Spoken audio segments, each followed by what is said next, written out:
मोदी जी के एजेंडे में कभी भी ये नहीं रहा है कि वो तुष्टीकरण की राजनीति किए। डर तो विपक्ष को अभी लग रहा है, इसलिए देख लीजिए कि वो अपने एजेंडे को भी भूल जा रहा है। एजेंडे को भी भूल रही है। एजेंडे को भी भूल रही है कि राजद MY समीकरण पर पहले चल रही थी। अब इस बार राज्यसभा से भी जो अभी भेजने की बात हुई, तो माननीय करीम साहब थे, उनको अभी ड्रॉप कर दिया गया। भाजपा का जो एक्सपेंशन हो रहा है, भाजपा का जितना प्रभाव है अभी पूरे देश में, उससे भी ये लोग डर गए हैं।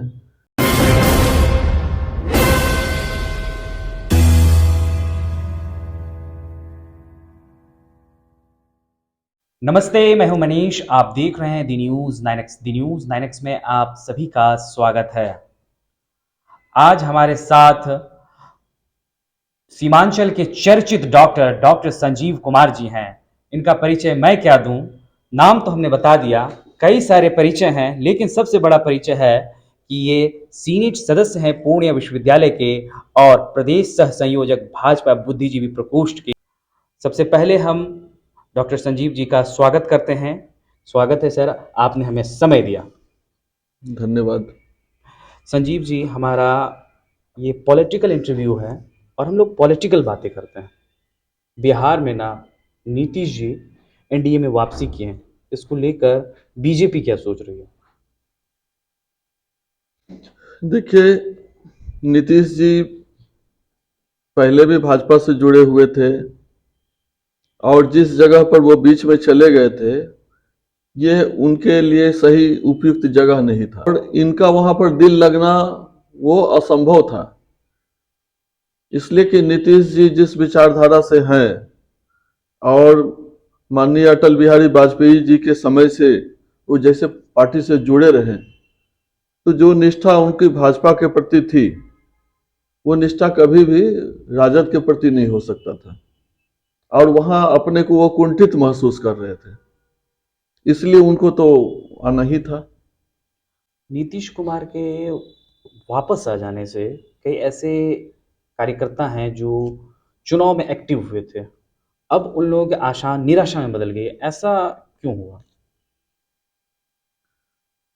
नहीं, निराशा ऐसा नहीं है। अब तो पहले भी हम लोग चुनाव लड़े हैं, कई चुनाव साथ साथ लड़े हैं और उस चुनाव में हम लोग सब एक दूसरे के साथ सपोर्ट कर करके हम लोग माननीय प्रधानमंत्री नरेंद्र भाई मोदी जी को हम लोग स्ट्रेंथ दिए हैं।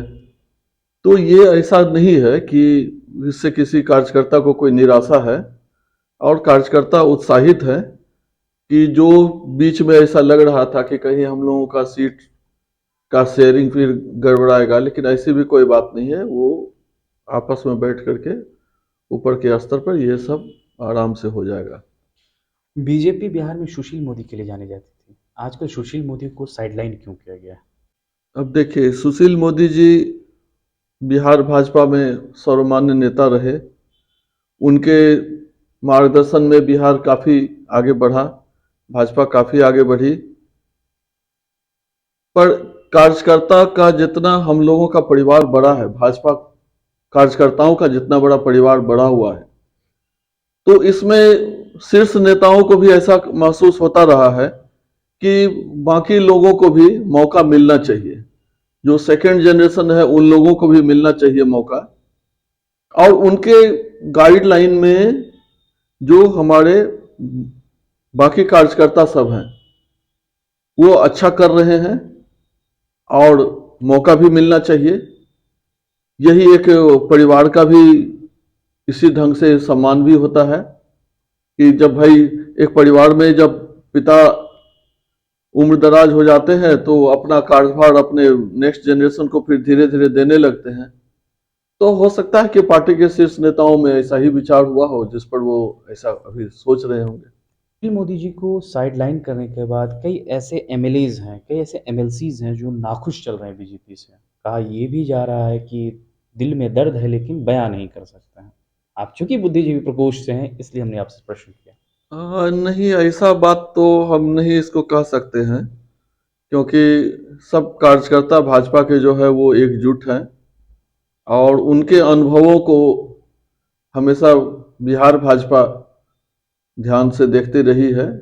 और उनके कार्यकाल में भी जब वो डिप्टी सीएम थे तो हर छोटे छोटे मुद्दे पर जो माननीय सुशील मोदी जी का जो असेसमेंट होता था वो बहुत ही अच्छा रहता था। और वो गाइडलाइन तो करने का हमेशा वो बिहार के कार्यकर्ताओं में काम किए हैं। जब जेडीयू और आरजेडी एक थी तो जाति जनगणना हुई थी और जाति जनगणना को लेकर के बीजेपी पर लगातार प्रहार किए जा रहे थे। तो जाति जनगणना को लेकर आपकी राय क्या है? देखिए, भाजपा तो ऐसे शुरू से ही इसमें सपोर्ट करती रही है, पर मुझे ये लगता है कि माननीय प्रधानमंत्री जी जो इन दिनों अभी राष्ट्रीय स्तर पर भी जो विषय को रखे कि जो गरीब है उसके विषय में हम लोगों को विशेष तौर पर सोचना चाहिए। और इस कास्ट लाइन से उठ करके हम अगर पूरे भारतवर्ष का विकास चाहते हैं तो हर तबके के लिए हमको विकास करना होगा।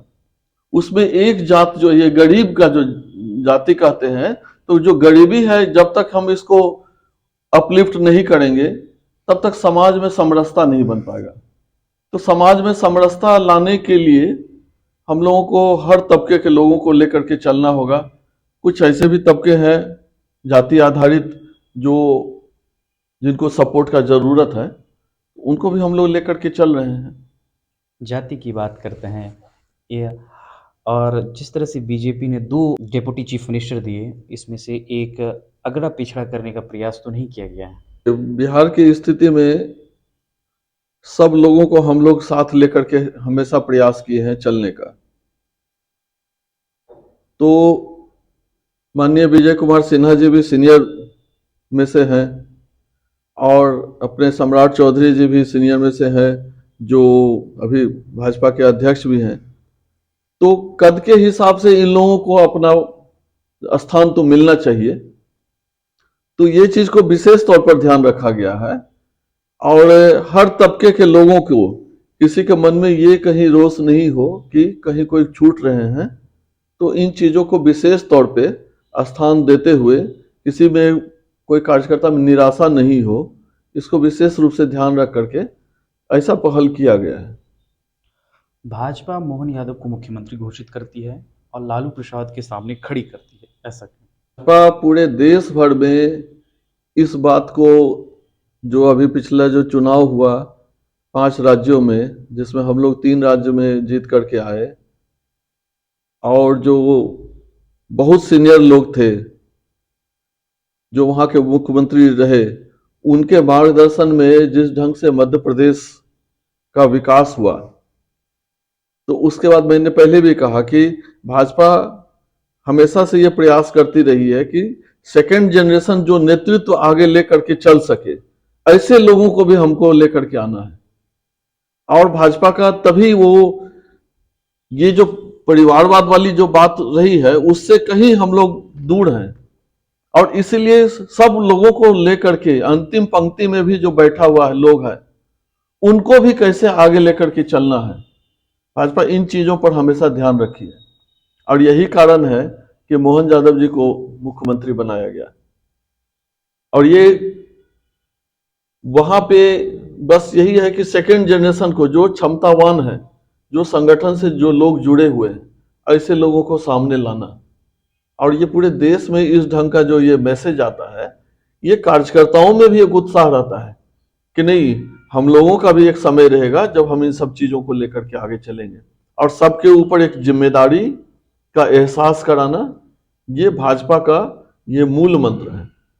सभी कार्यकर्ताओं के अंदर में ये एहसास कराना कि भाई आपके ऊपर भी जिम्मेदारी है। आप ऐसा नहीं है कि केवल जो नेतृत्व कर रहे हैं उनके साथ चल रहे हैं, आपको भी आगे ऐसा समय आएगा तो आपको भी नेतृत्व करना है। अच्छा, भाजपा एम वाई समीकरण को कैसे रोकेगी? देखिए, भाजपा तो इतनी बड़ी पार्टी है कि वो पूरे समाज को लेकर के हमेशा चलने का प्रयास किए है। मोदी जी के एजेंडे में कभी भी ये नहीं रहा है कि वो तुष्टीकरण की राजनीति किए हैं। वो सब समाज के सब वर्गों को लेकर के चलने का प्रयास किए हैं। उनका एक भी ऐसा जो भी कुछ रिलीफ भी हुआ है, और अगर पब्लिक को कहीं पर राशन का ही है, हर घर गैस का व्यवस्था करने का है, तो उसमें कभी भी वो डिफ्रेंशिएट नहीं किए कि भाई केवल वो हिंदू समाज को ही देना है और मुस्लिम समाज को नहीं देना है। ऐसा कहीं डिफ्रेंशिएट नहीं हुआ है। इसलिए मोदी जी समाज के हर वर्ग को लेकर के हमेशा चलने का प्रयास किए हैं। इवन जो 3 तलाक को जो हटाया गया है, उसमें भी देख लीजिए कि मुस्लिम महिलाओं को, हमारी बहनों को कितना रिलीफ मिला। 3 तलाक की बात कहते हैं, शाहबानो केस हुआ था, उस मसले पे क्या कहना है?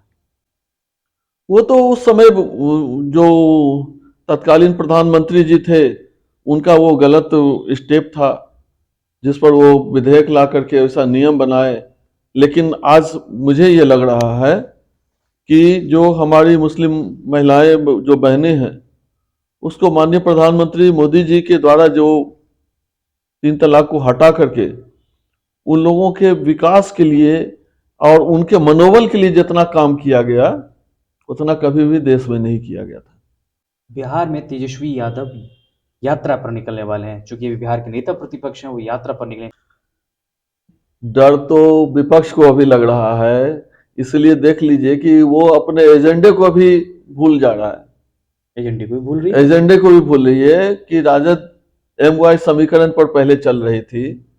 अब इस बार राज्यसभा से भी जो अभी भेजने की बात हुई, तो माननीय करीम साहब थे, उनको अभी ड्रॉप कर दिया गया।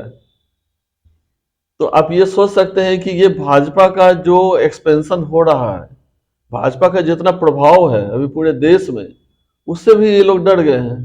तो इनको अब ये लगता है कि नहीं, हम अब एक समुदाय को ही केवल खुश करने की बात अगर करेंगे तो शायद हमारी राजनीति नहीं चल पाएगी, और इसीलिए अब वो A to Z तक का सोचने लगे हैं, और इसीलिए वो अभी ड्रॉप कर दिए।